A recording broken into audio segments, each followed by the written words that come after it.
Let's explore the scope of supply under GST Section 7. This section defines what constitutes a supply for GST purposes. कभी सोचा है कि जो school और charity जैसे संस्थान हैं, जो समाज सेवा के लिए काम करते हैं, क्या उन्हें भी जीएसटी देना पड़ता है?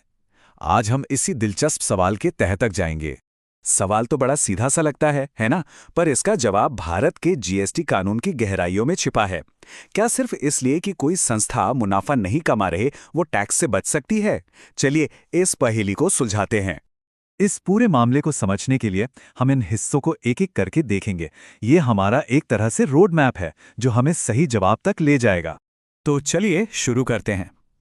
इस सवाल का जवाब देने के लिए हमें सबसे पहले ये समझना होगा कि जीएसटी कानून किसी भी संगठन को देखता कैसे है। और यहीं पर सोच में एक बहुत बड़ा बदलाव आता है। देखिए, पुराने टैक्स सिस्टम में इस बात पर बहुत बहस होती थी कि किस चीज़ पर टैक्स लगे और किस पर नहीं। जीएसटी ने इस पूरी उलझन को ही खत्म कर दिया। अब फोकस इस पर नहीं है कि टैक्स कौन दे रहा है, बल्कि इस बात पर है कि किस काम पर टैक्स लग रहा है। और वो काम, वो गतिविधि है सप्लाई।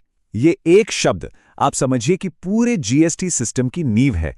अगर कोई भी लेन देन सप्लाई की परिभाषा में आ गया तो उस पर जीएसटी लग सकता है, चाहे उसे कोई बहुत बड़ी कंपनी कर रही हो या फिर एक छोटा सा स्कूल। तो आइए जीएसटी कानून के सबसे जरूरी शब्द को ठीक से समझते हैं। आखिर ये सप्लाई है क्या? जीएसटी कानून में इसकी एक औपचारिक परिभाषा दी गई है। हाँ, ये थोड़ी तकनीकी लग सकती है, लेकिन असल में इसमें 3 मुख्य बातें हैं जो ये तय करती हैं कि किसी भी लेन देन पर टैक्स लगेगा या नहीं। इसे ना एक तरह की चेकलिस्ट समझिए। किसी भी लेन देन पर जीएसटी लगने के लिए उसे इन तीनों शर्तों को पूरा करना ही होगा।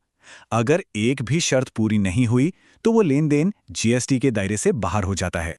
अब उस चेकलिस्ट का जो सबसे पेचीदा हिस्सा है, वो है व्यवसाय को आगे बढ़ाने में। जीएसटी के लिए बिजनेस का क्या मतलब है, इसे लेकर अक्सर लोगों में गलतफहमी होती है।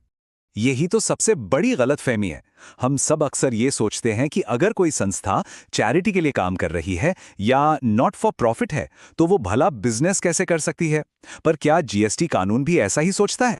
जीएसटी के तहत बिजनेस की परिभाषा बहुत ज्यादा बड़ी है। और सबसे जरूरी बात यह है कि बिजनेस माने जाने के लिए मुनाफा कमाने का इरादा होना बिल्कुल जरूरी नहीं है। इसका सीधा सा मतलब है कि एक गैर लाभकारी संगठन भी ऐसी गतिविधियां कर सकता है जिन्हें जीएसटी की नज़र में बिजनेस माना जाए। तो कानून ने सप्लाई के लिए एक बड़ा दायरा तो बना दिया, लेकिन साथ ही कुछ साफ सीमाएं भी तय की हैं। ये बिल्कुल स्पष्ट बताता है कि क्या इस दायरे में आता है और क्या नहीं। कानून में कुछ दिलचस्प नियम भी हैं। एक तरफ कुछ ऐसी चीजें हैं जिन्हें बिना किसी पैसे के लेन देन के भी सप्लाई मान लिया जाता है, जैसे एक ही कंपनी की 2 शाखाओं के बीच सामान भेजना। वहीं दूसरी तरफ कुछ चीजें सप्लाई हैं ही नहीं, जैसे एक कर्मचारी जो अपने एम्प्लॉयर के लिए काम करता है। ये सब कानून की तय की हुई सीमाएं हैं। चलिए अब इन सभी थ्योरी की बातों को एक ऐसे उदाहरण से समझते हैं जिससे हम सब जुड़े हुए हैं। एक स्कूल। अब तक हमने जो कुछ भी सीखा है, सप्लाई, बिजनेस और उसके अपवाद, आइए अब उसे एक स्कूल के लेन देन पर लागू करके देखते हैं कि नतीजा क्या निकलता है। और यहीं पर आकर पूरी तस्वीर साफ हो जाती है। स्कूल का जो मुख्य काम है, यानी पाठ्यक्रम के हिसाब से बच्चों को पढ़ाना, वो जीएसटी से मुक्त है। लेकिन जब वही स्कूल यूनिफॉर्म या किताबें बेचता है या अपना हॉल बाहर के लोगों को किराए पर देता है, तो इन कामों को एक अलग व्यावसायिक सप्लाई माना जाता है और उन पर टैक्स लगता है। ये फर्क समझना बहुत जरूरी है। और जब इन अतिरिक्त सेवाओं पर टैक्स लगता है तो मानक जीएसटी दर आमतौर पर 18% होती है। अब ये अंतर स्कूल के बजट पर काफी बड़ा असर डाल सकता है। लेकिन रुकिए, कहानी में एक और मोड़ भी है। तब क्या होता है जब एक स्कूल कई सेवाएं एक साथ एक पैकेज में देता है?